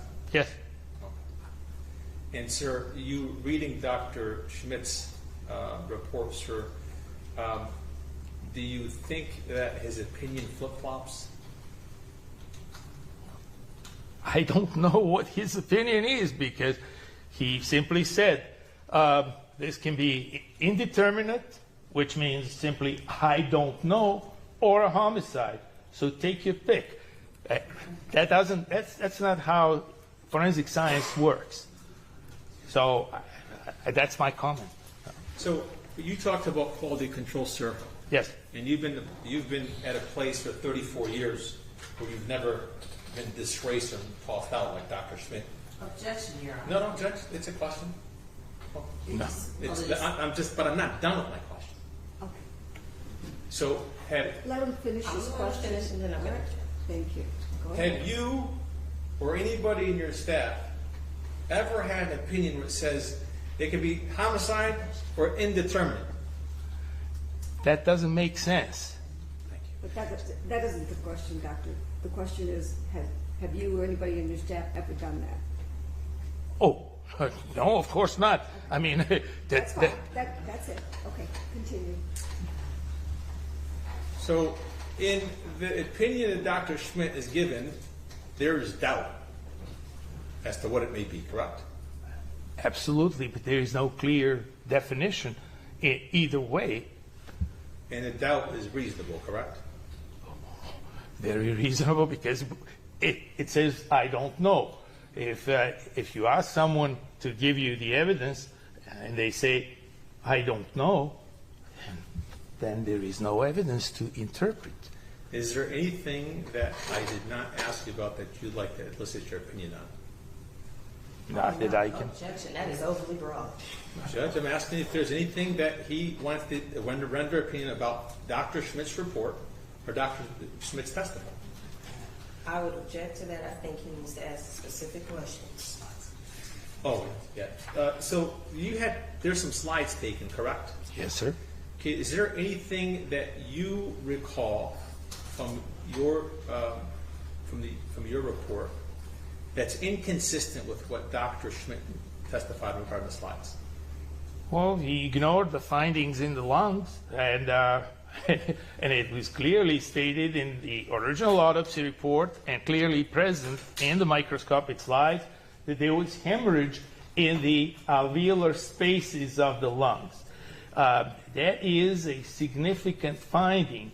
That is a finding of a particular effective strain for someone trying to breathe, and that's associated with asphyxiation process.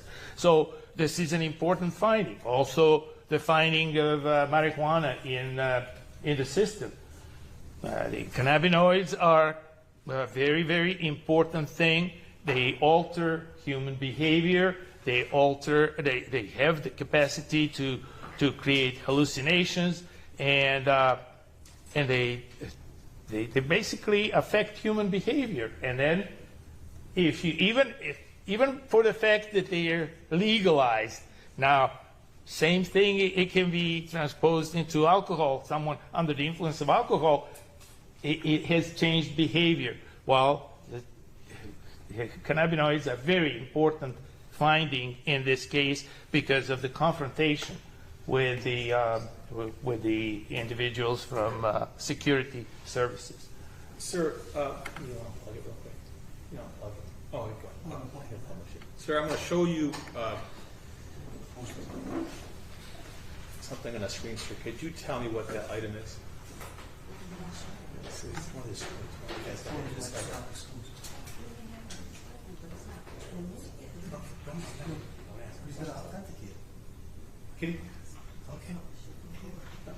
Can you tell me what that photo is? That's a photo micrograph of one of the slides from the lungs. There were multiple slides taken, similar findings. You see the red lines; those are the walls of the air sacs, and they are engorged because of the blood vessels. Because the blood vessels are engorged with red blood cells. Now you see the kind of white empty spaces, and you see those pink dots. Those are red blood cells. They have no business being there. And any time you have red blood cells in the alveolus, in the air sac, in the lungs, you do not have normal breathing. The breathing is cut out. So this is a representative photo from the microscopic slide. And that's mentioned in the report. It was documented. It was referenced. But the claim was that there was engorgement of the liver. Yeah, sure, there was some hyperemia in the liver, but Your Honor, I'm going to object to this narrative. It's going beyond the scope of the question. Judge, we move for admission of this exhibit C. I'm sorry, D. I'm sorry.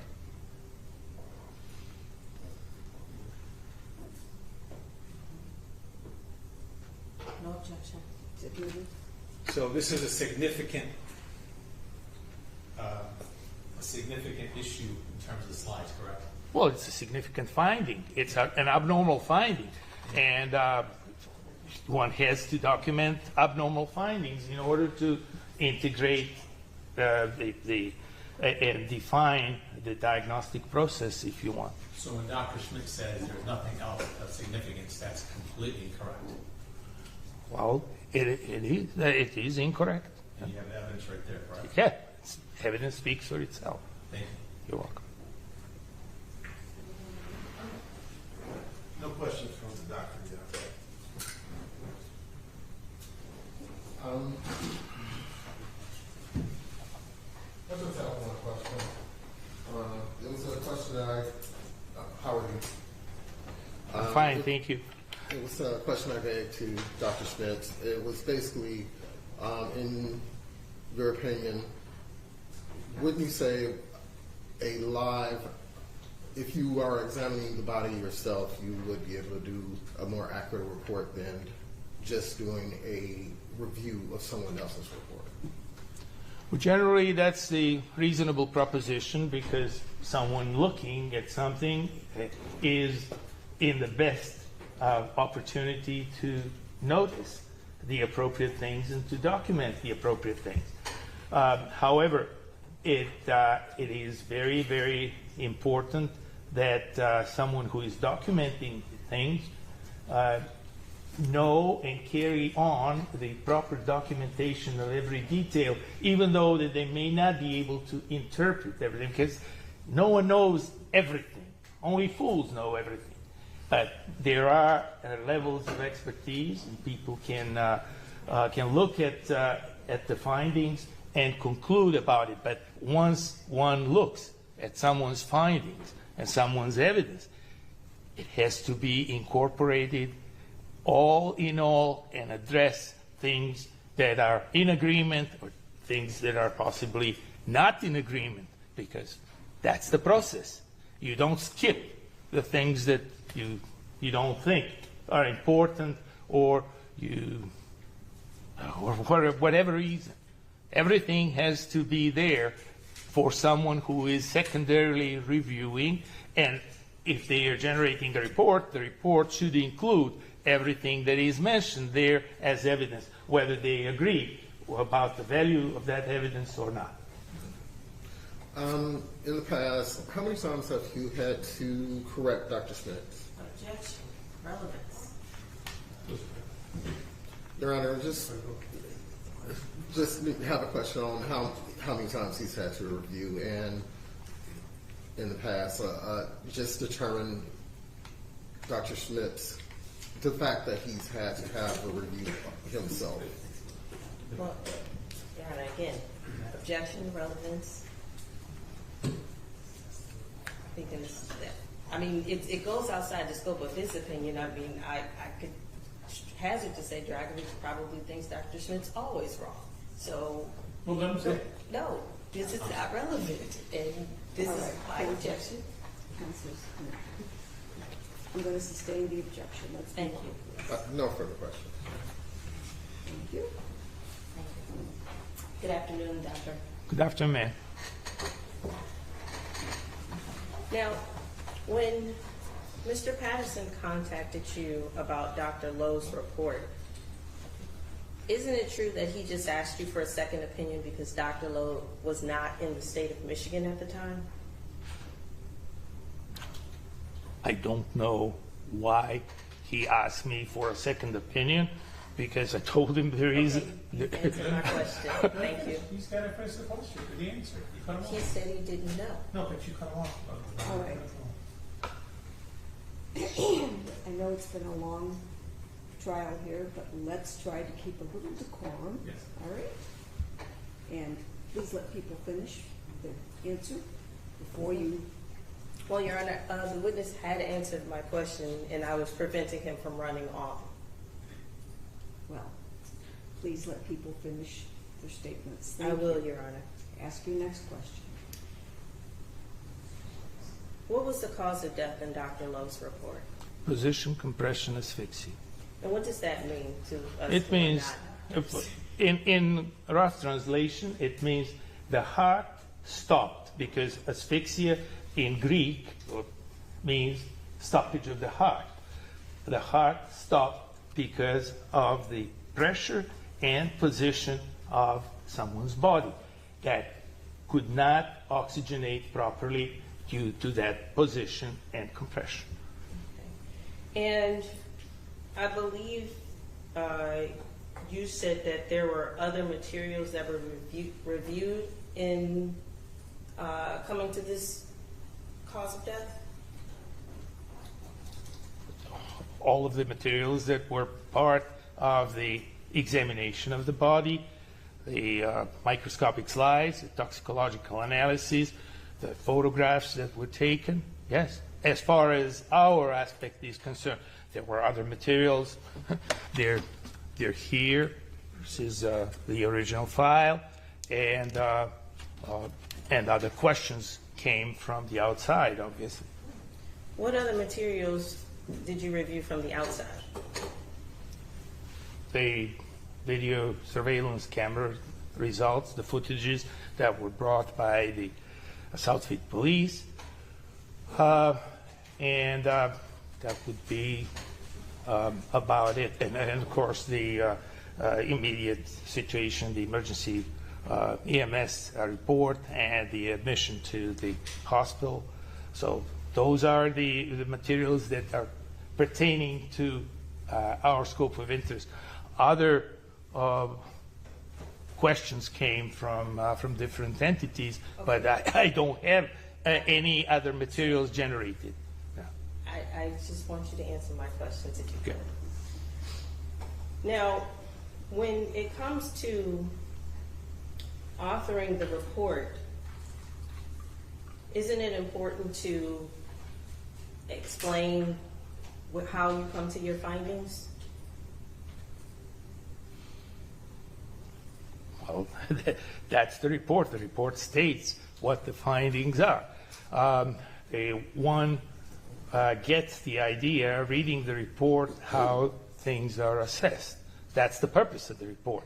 So how the external appearance of the body looks, how the internal appearance of the body looks. Yeah. I hate to interrupt, but my question is, wouldn't it be important to have how any external information that you review in the report that you use to come to your the ultimate conclusion of cause of death?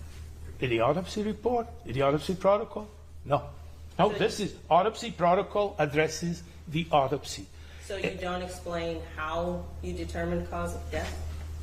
Well, if someone reads this report, they will understand what has been accomplished through the examination of the outside of the body, the inside of the body, the organs that are within the body, and everything is listed accordingly. Any external type of information will be looked at, but they are not part of the autopsy report. Okay. The police report is there, you know. So. Dr. Dragovich, what information is in the autopsy report that leads to the conclusion that the death is positional asphyxia? The findings, the autopsy findings. Specifically, what are those? The presence of blood in the lungs, the absence of other injuries, and the information in our investigative report that is part of the file of what happened, what has been reported. So we have separate investigators' report. So the circumstances of how the decedent died is also taken into consideration, but not included in your report? They are not described in detail in the report, but they are described in other documents that are obtained by our agency. Okay. And your separate report, does it include information that Mackenzie Cochran was held down by multiple guards? Yes. Okay. And is that what Dr. Lowe took into consideration when she determined the cause of death was positional asphyxia? Yes. And because of the position that Mr. Cochran was held down in, that eventually caused his death, correct? Well, that resulted in his death because of the critical position that he was placed in. Yes.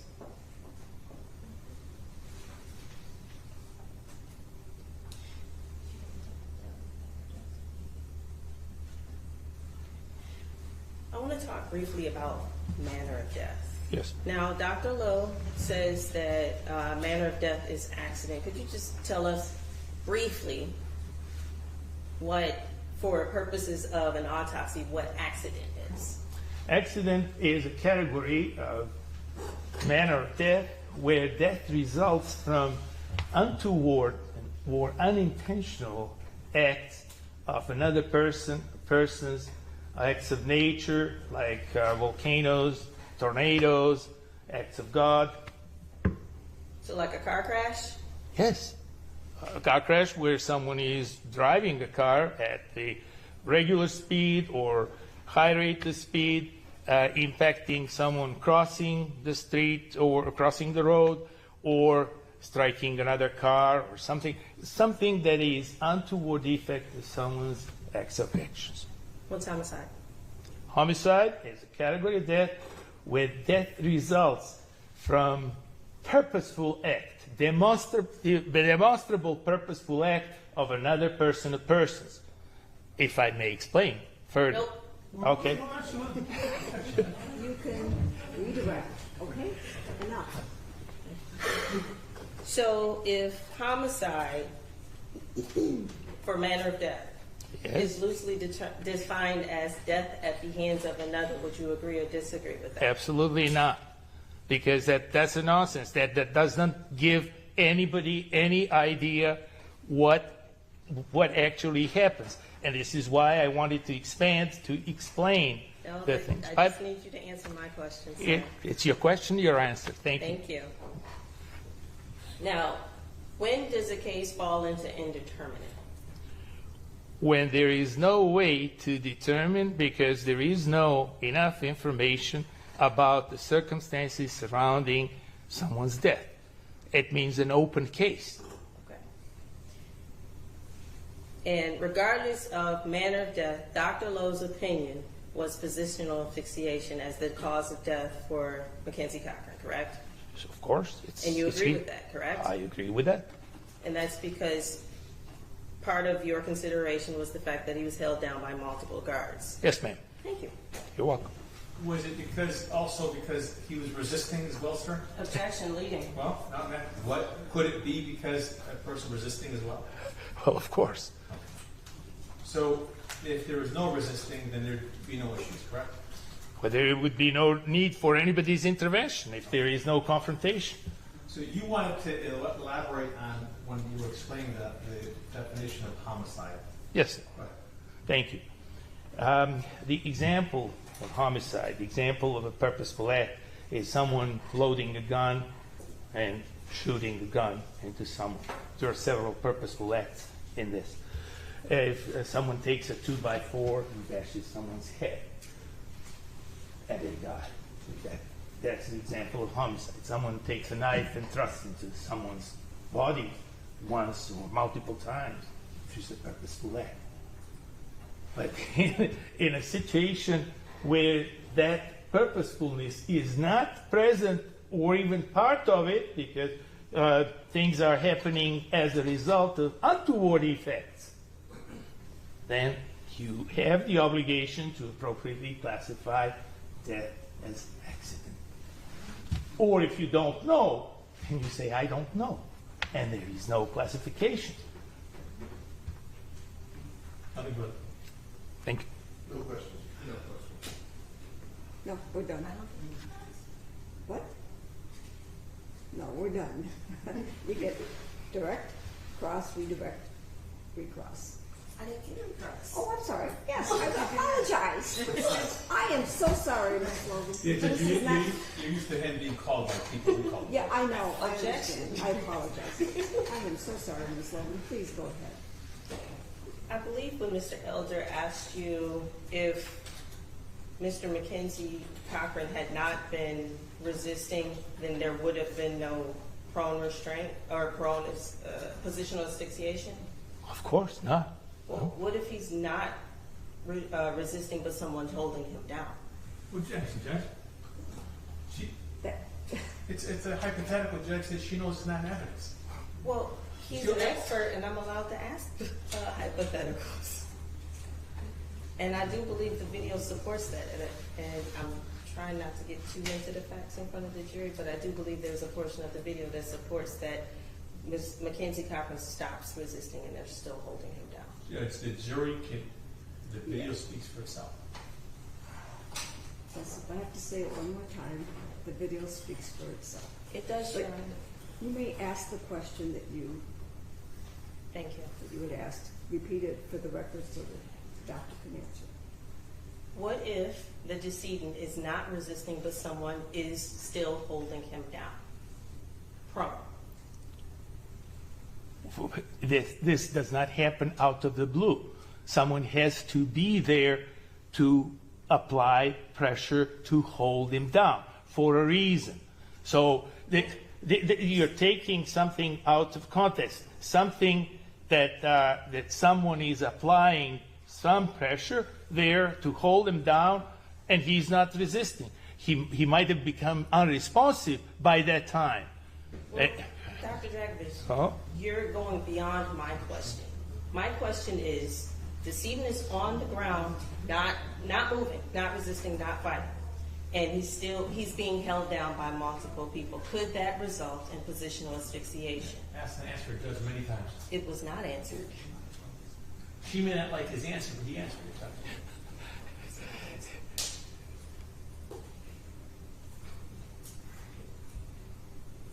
Do you understand the question, Doctor? I don't, because I was asked to speak the whole truth and nothing but the truth, and not half the truth or 1/4 of the truth, Your Honor. And here are questions coming up that make no sense to me. Okay. If you don't understand the question, then just say so and. I don't understand the question. Okay, very well. Okay. This is an example, just hypothetical. Mackenzie Cochran is laying on the ground, prone, face first. He's not resisting, not anything, but someone is on top of him, not on top of him, but applying pressure on his body, holding him down. Could that result in positional asphyxiation if he cannot breathe? Sure. Thank you. Thank you. Thank you, Dr. Dragovich. You may be excused. Thank you, Your Honor.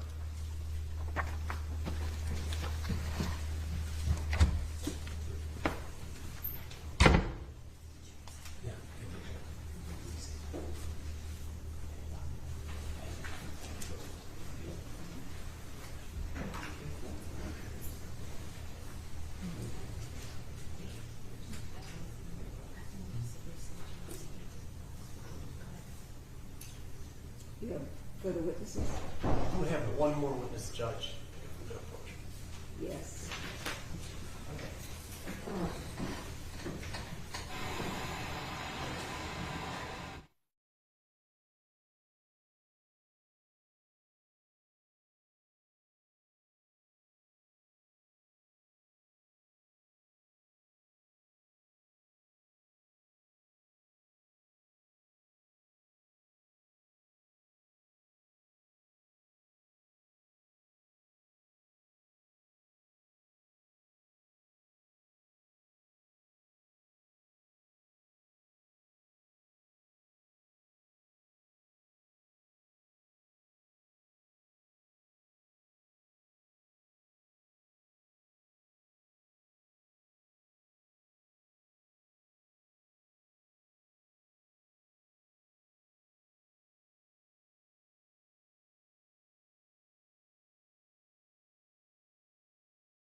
Defendants have one more witness, but unfortunately that witness will not be able to, was not able to be here this afternoon, so he will be here tomorrow morning.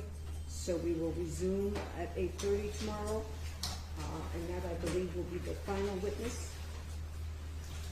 Unless you have any, are you anticipating any rebuttal witnesses? As of right now, no. Okay. So hopefully that will be the final witness, at which time we will then have closing arguments, and then I will instruct you on the law. And we will choose 12 of you to begin deliberations at that time. All right? Once again, I caution you not to discuss the case with anyone, not to listen to any news reports or read any articles about the case. And I will see you tomorrow morning at 8:30. Have a good evening. All rise, please, hear.